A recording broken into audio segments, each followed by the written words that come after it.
Okay, market review tayo. GBP AUD, wala invalid yung scoring natin.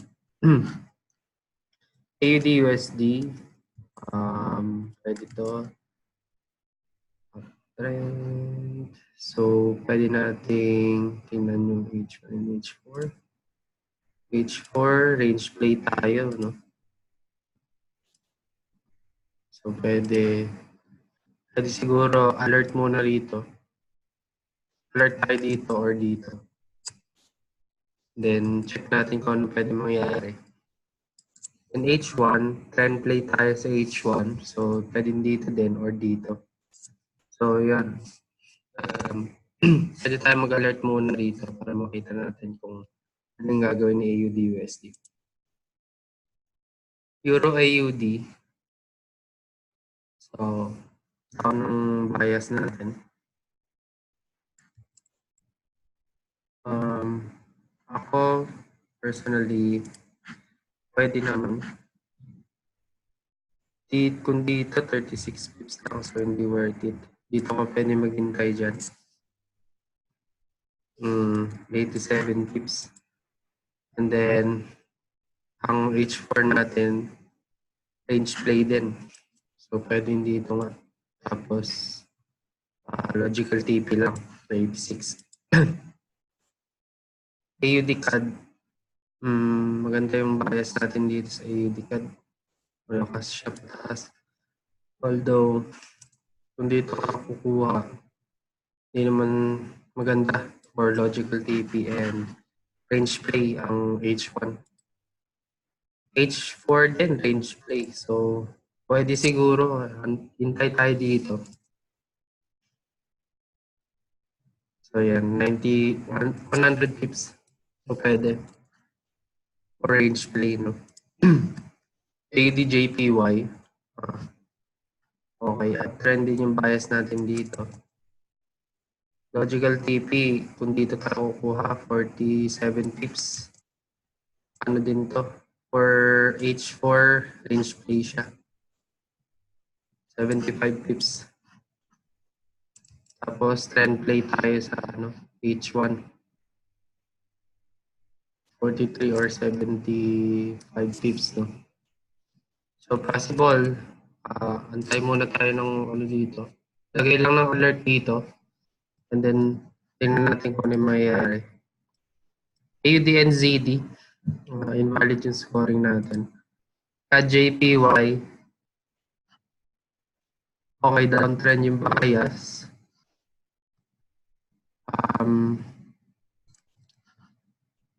H1, tingnan natin. Invalid yung natin. Range play pataas yung pero downtrend yung natin, scoring. So, for me, wala ito. EuroCAD, uptrend ng bias natin. H1, invalid. Invalid yung H1 natin. And then H4, wala tayong scoring. GBP CAD, ito maganda to. Uptrend yung bias. So H1, range play. Pwede tayo magabang dito siguro. 186 pips. Dito tayo magabang. Or 279 kung dito naman tayo magabang. So, hintay lang tayo dito. Pwede natin ito sama sa watchlist. GBP CAD. USD CAD. Bias pa rin natin dito, pataas, no? Although, sa H1, bias, ang nito ay downtrend pa rin. So, invalid. NZD CAD, ito, uptrend yung bias natin dito. Pwede na ito sa range play.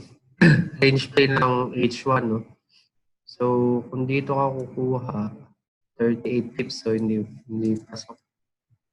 Medyo imposible naman kung hindi tayo makakuha. So, wait pa rin tayo sa NZD CAD. Euro USD, bias tayo pataas. Medyo mahina na lang yung bias. Range play din. So, pwede dito kumuha 60 pips. Hindi siya worth it. Euro GBP, meron tayong bias na down sa daily. Although, kung kukuha ka sa pullback, hindi na worth it. So, skip tayo dyan. Pero JPY, wala tayong score. So, pwede tayong mag-range play. Since wala naman scoring, ito, isa to sa possible na pwede natin makuha. Kung nakakuha kayo dyan, pwedeng dito ang TP or dito. So, 55 pips or 100 pips ang Euro JPY for range play. Euro NZD, meron tayong bias na pataas.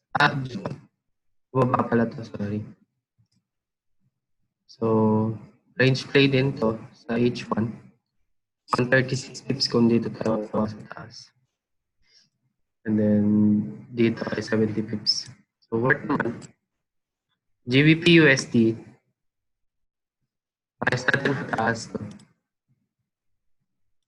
So, kung lalaroin natin to sa H1, bias din natin ay pataas. So, range play din siya. So, pwede tayo kumuha dito for logical TP na 93 pips. Or dito, logical TP 150 pips. No? So, possible siya na maabot. Tapos, H4.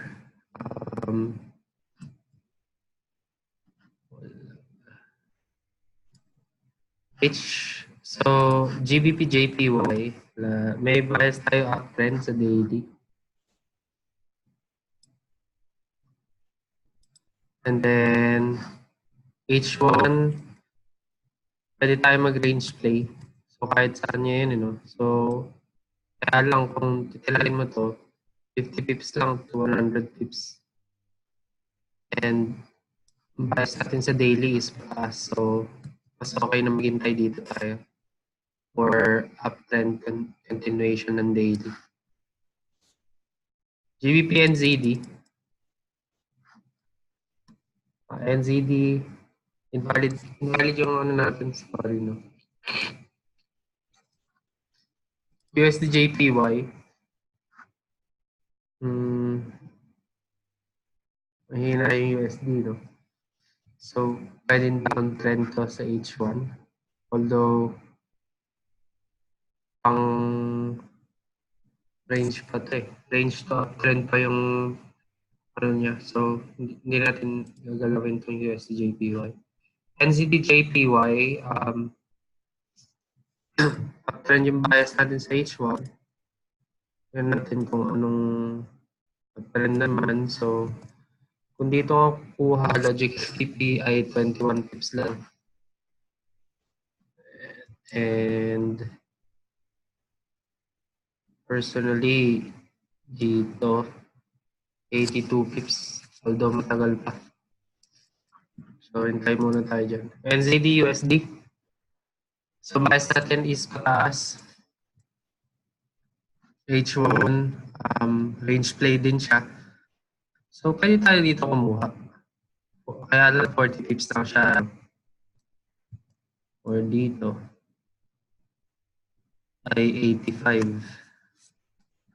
So, pwede natin itong i-alert dito kung anong gagawin niya dito. Sa area na to. And then check natin kung possible siyang bumili or hindi. So, yun lang yung sa market review. Okay, yun lang siya.